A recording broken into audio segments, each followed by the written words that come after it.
Hey everyone, and welcome to the Sound Mind podcast, where we dive into the fascinating world of music psychology. I'm your host, Sophia, and as a music psychologist, I'll be guiding you through everything you've ever wanted to know about music. So, whether you're a music lover or just interested in the science of sound, you're in the right place, so stick with us. Merry Christmas Eve, and welcome to the final episode of 2025. This is our last episode of the year, which is crazy. What a journey. I started the Sound Mind in February of this year just to spread my knowledge and love for music psych, and I couldn't be happier with our first year, with 38 episodes down and so many more to come in 2026. So I just wanted to say thank you so much for listening. I really appreciate each and every single one of you. But today, I want to talk about Christmas music. I think there is no other episode that I could have done today. It's Christmas Eve, after all. So I want to explore the psychology behind why Christmas music has such a unique hold on our emotions and memories, how it triggers nostalgia, why certain musical features make music feel Christmassy, and also why some of us love it while others can't stand it. I also want to finish up the episode with how to build the ultimate holiday playlist for these last few days of the season that uses all of these principles together just to make the days feel a little bit warmer, cozier, and just a bit more joyful. So, let's get into the Christmas spirit. Let's get into it. First off, Christmas music feels nostalgic for reasons that are actually far deeper and more universal than we think. And the psychology behind it begins with something incredibly simple: association learning. So, from childhood onwards, our brains start linking certain sounds with emotionally charged seasonal rituals. Psychologists call this evaluative conditioning. So, that's when a neutral stimulus becomes meaningful because it repeatedly appears alongside something emotionally rich. So, think about it: sleigh bells, the glockenspiel, soft string pads, and like a warm voice. These sounds all appear in the background as we decorate trees, unwrap gifts, travel home, or sit around the dinner table. And over the years, these acoustic elements become woven into just the general vibe of Christmas. Research actually shows that even tiny musical cues can act as powerful triggers, rapidly activating the medial prefrontal cortex, which is a region of the brain which is involved in self-referential memory, also emotion, and a sense of personal continuity. So, in other words, your brain doesn't wait for the whole song. Actually, just a few details are enough to just completely reassemble a moment from your past. And this ties directly into another major psychological phenomenon, which is the reminiscence bump. Now, I wish that I did a wrapped just for the Sound Mind of how many times I've mentioned the reminiscence bump this year, but essentially, this is the phenomenon that says that people recall more vivid, emotionally important memories from adolescence and early adulthood, roughly between the ages of 10 to 30. But because many of our earliest, strongest Christmas memories happen during childhood and adolescence, the songs connected to those years take on this heightened emotional weight. So when you hear a Christmas song from the year that you were 14, even if it wasn't your favorite back then, your brain is treating it as a portal.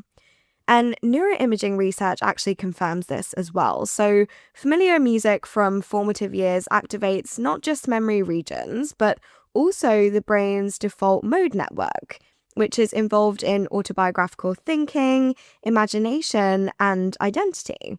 And this is why December can feel like an emotional time warp. The music is literally facilitating access to earlier versions of ourselves. But the nostalgia doesn't come from just memory. It also comes from emotion being transmitted through the sound itself, a process known as emotional contagion.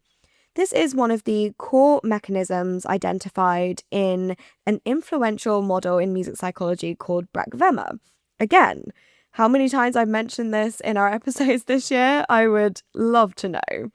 But essentially, one of these mechanisms is emotional contagion. And according to this, we internally mimic the emotional expression that we hear in music.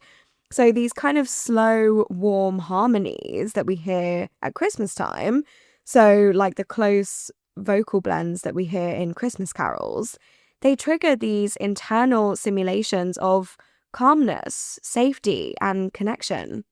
Some fun studies have been done here actually where you can measure the tiny muscle movements in the face. And these have actually shown that when people listen to expressive singing, their facial muscles actually subtly mirror the emotional tone. And choral textures are especially powerful because they resemble communal vocal behavior, which is essentially the sound of people breathing together, singing together, existing in synchrony. And human beings evolved to interpret that acoustic signature as belonging. So even if you're listening alone, your brain reads this kind of choral harmony as, I'm with people who care about me. And that's part of why Christmas music can provide comfort during these, what are usually quite emotionally heavy Decembers. But another layer here also comes from cultural conditioning. Across decades, Western societies collectively built a vocabulary of sonic symbols that mean Christmas. Now, I want to get into this in our next section, but just to give an overview, major keys, bright orchestration, gentle rhythmic swing, choirs, gospel, and of course, sleigh bells.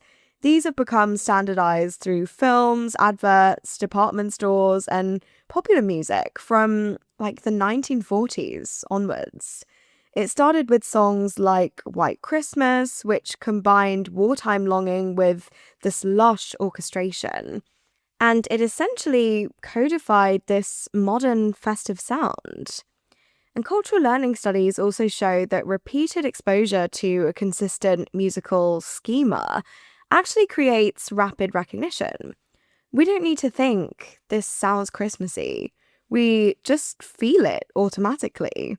The effect is so strong that producers can make almost any genre sound festive simply by adding a glockenspiel or a distant choir. In that sense, Christmas music works almost like a seasonal language, and I think it's what makes it really unique. Another thing with Christmas music is the mere exposure effect, which is one of the most robust findings in psychology.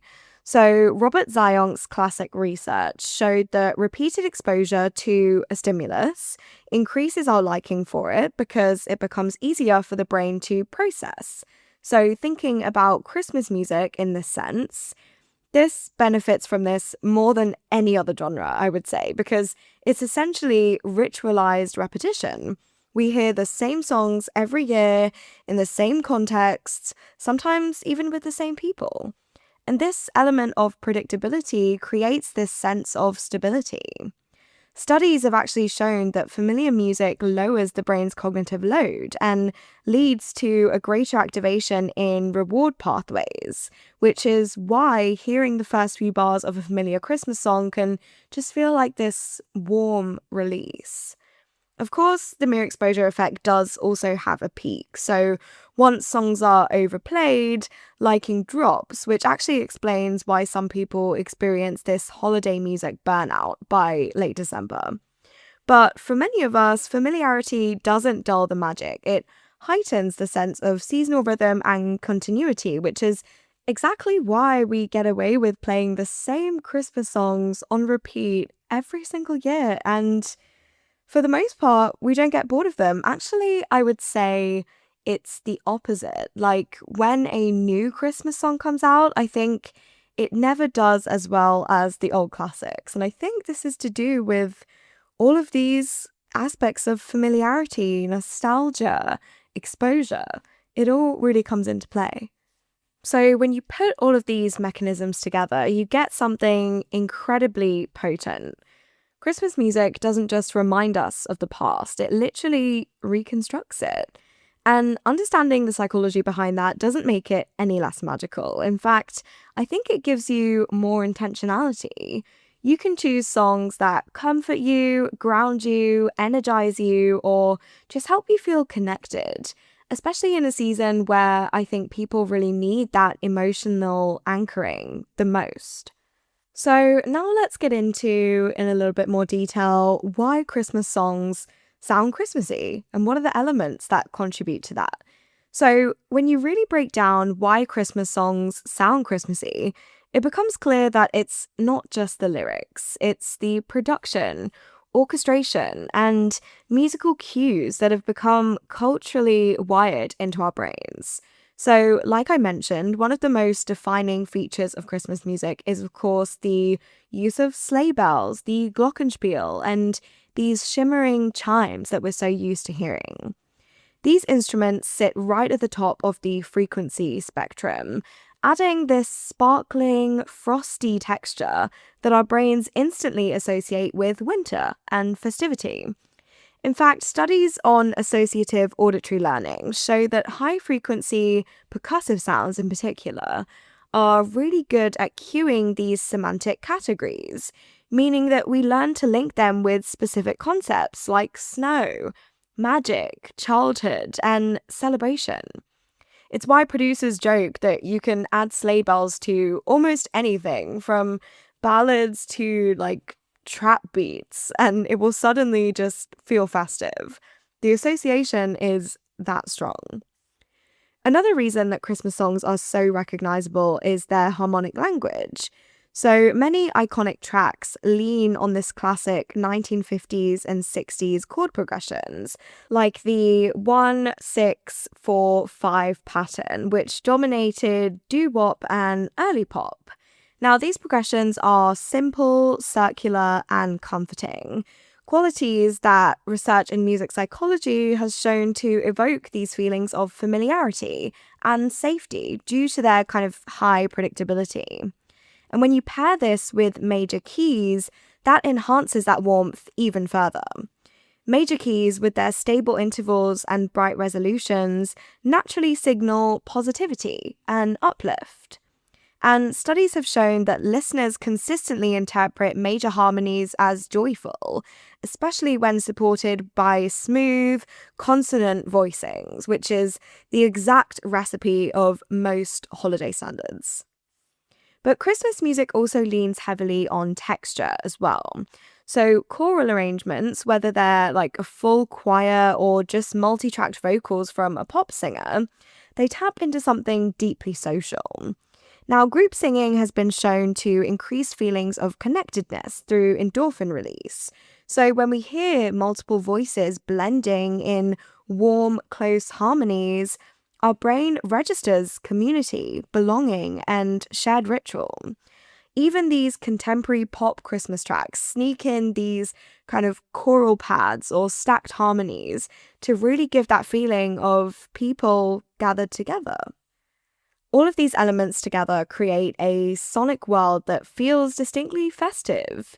It's less about one magic musical ingredient here and more about this kind of full constellation of cues that our brains have learned over decades to interpret as Christmas.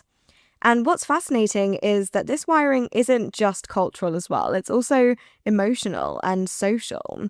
So the next time you hear a Christmas song, you can notice how it doesn't just make you think of the holiday, it makes you feel it.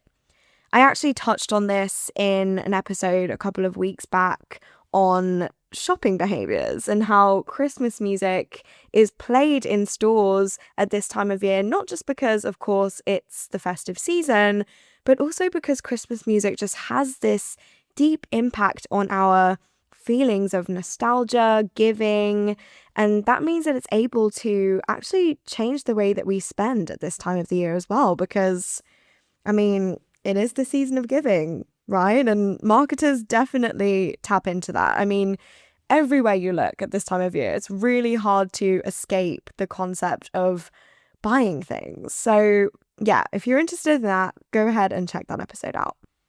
Now, I also want to chat a bit about our relationship with Christmas music because it's surprisingly complicated, and I think that it often splits people into lovers and haters.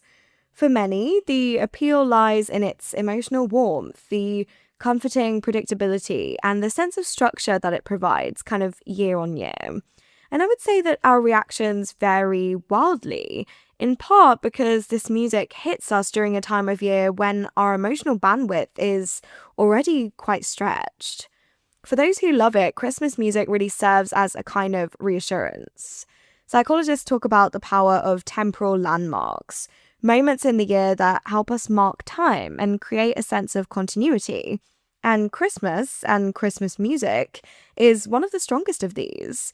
Hearing familiar melodies signals that the year is ending, routines are slowing down, and a collective cultural pause is approaching. That alone can make the music feel grounding and soothing, offering this kind of pocket of stability amid the chaos of the rest of the season. But the same mechanisms that make it comforting can also make it overwhelming for others. Repetition is actually one major factor here. So, holiday playlists that are playing in shops, cafes, and public spaces often start in November. And by mid December, the sheer frequency of exposure can tip from pleasant to oppressive. So, some research done on music and stress actually shows that when listening is involuntary, like background music in retail settings, it can actually elevate cortisol, which is the stress hormone, and in turn, perceive stress.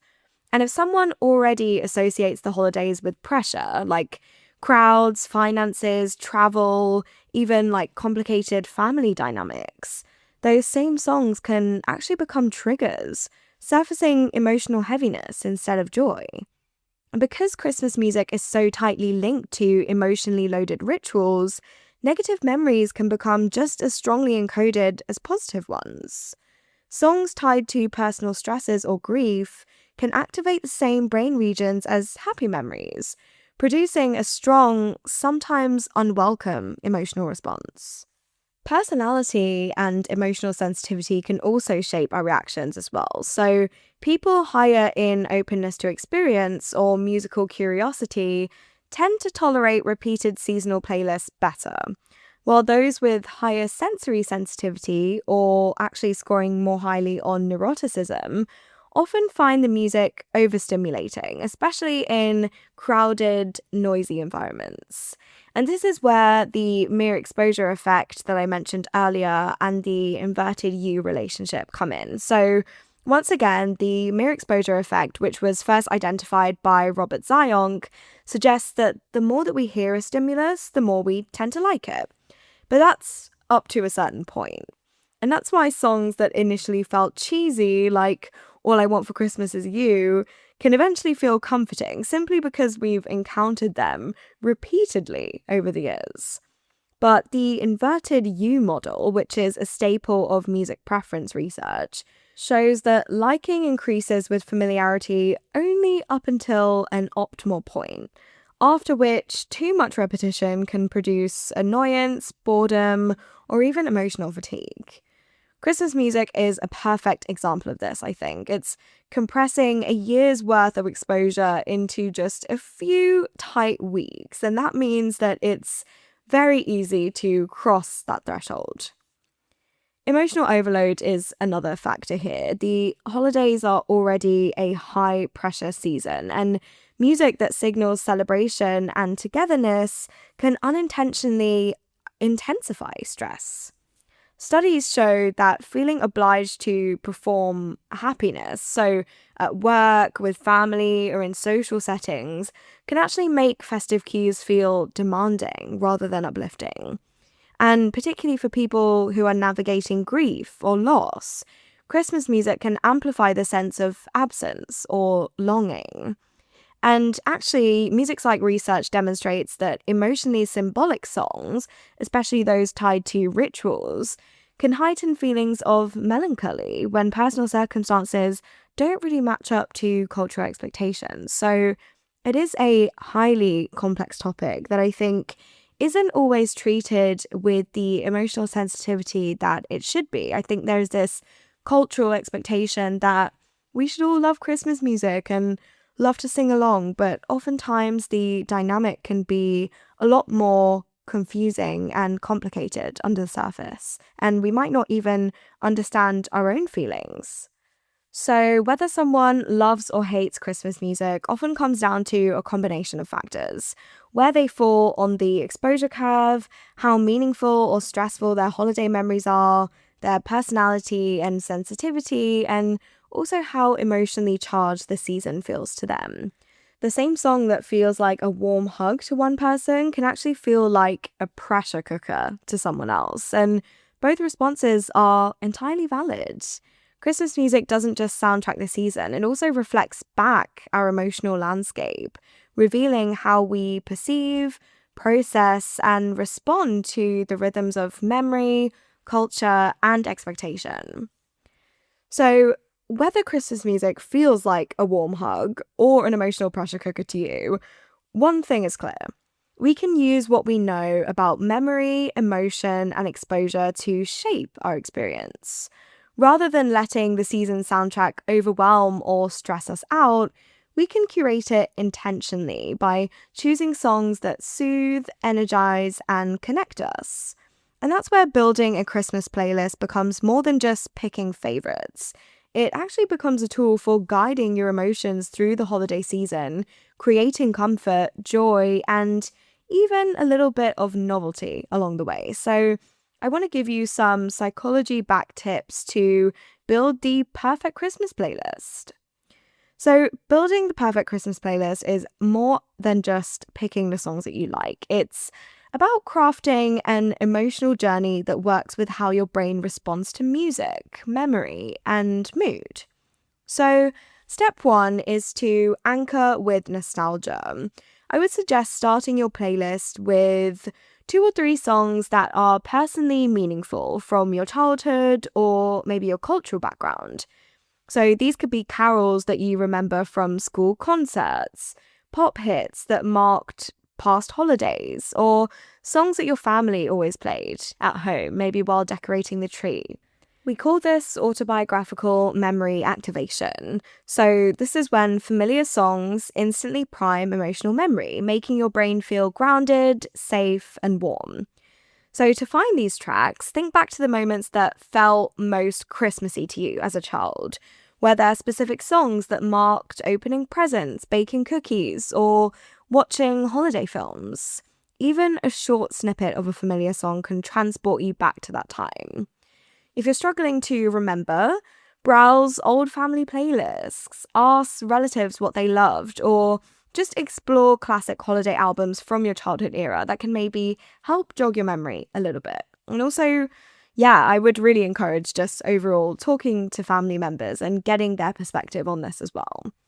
These opening tracks really set the emotional tone for your playlist, giving you this comforting anchor before you move into other moods and activities. Next, I want you to include songs that create a sense of calm, comfort, and emotional regulation. So think Norah Jones, Michael Bublé, or gentle acoustic covers of Christmas classics.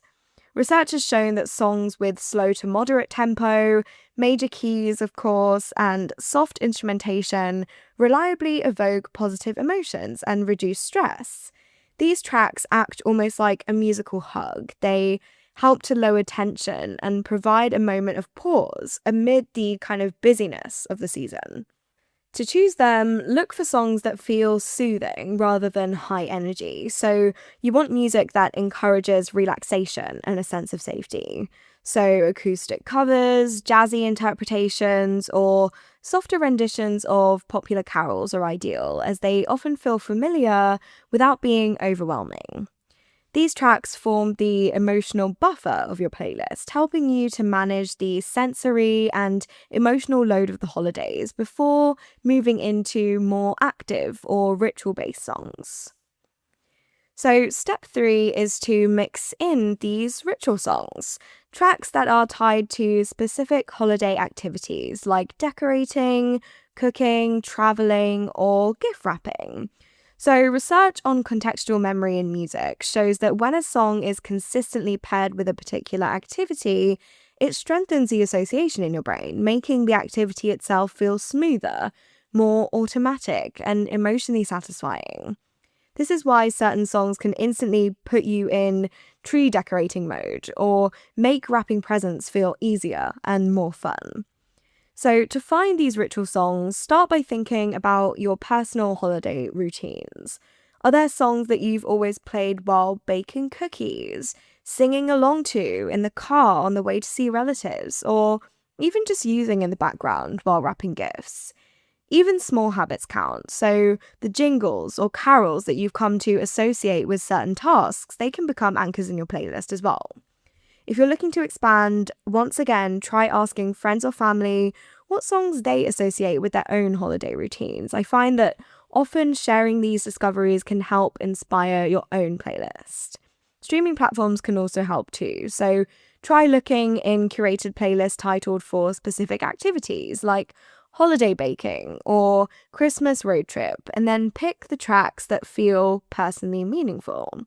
Now, I know this might sound a little bit like step one, but I want to kind of highlight the difference here. So, step one relies on personal or cultural history to create comfort, whereas this step uses current rituals to enhance your experience, reduce stress, and give a sense of control over holiday tasks. So, in other words, step one is more about memory and identity, and this step three is more about context and routine. Both create emotional satisfaction, but through these kind of different psychological pathways. I think including these ritual songs gives your playlist an extra layer of emotional control.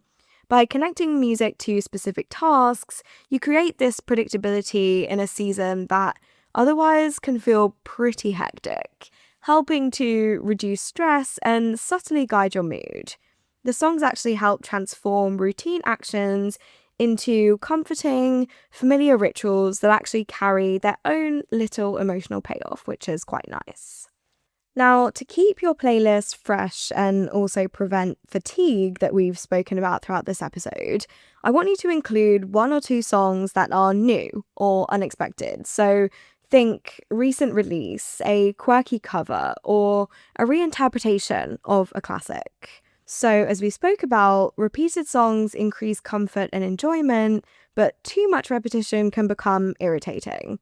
So, a novelty track provides just enough surprise to re engage your brain, keeping emotional uplift high without overwhelming you.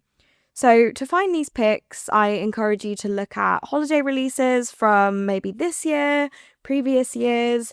Look for covers that put a unique spin on familiar classics, or even just pull in non-traditional songs with kind of that festive instrumentation. The key is to choose songs that feel joyful or intriguing without breaking the overall cozy festive mood of the playlist. Now, finally, end your playlist with songs that emphasize connection, community, and shared experience. Think choral pieces, gospel tracks, or songs with rich group vocals.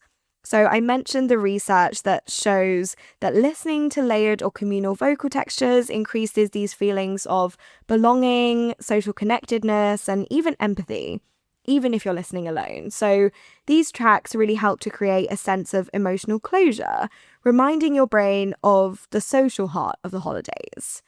So consider carols sung by choirs, soul or gospel classics, or pop songs even, with a kind of call and response or multi-layered vocals.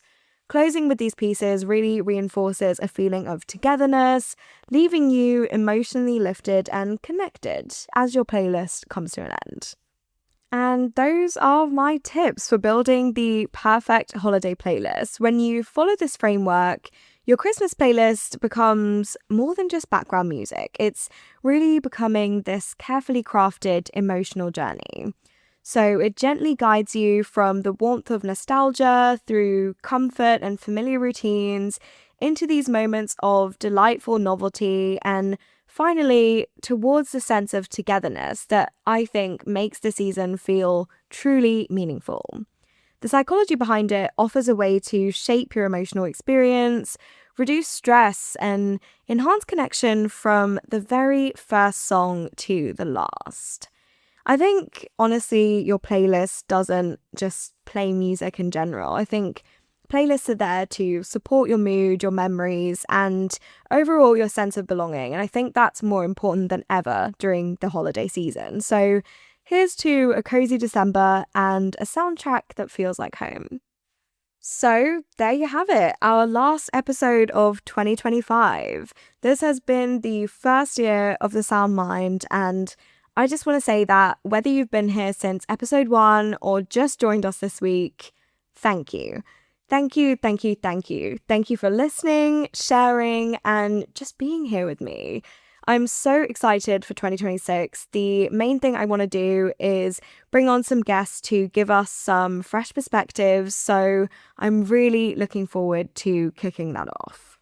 And as we're coming up to the new year, I encourage you to use music to reflect on your year as well.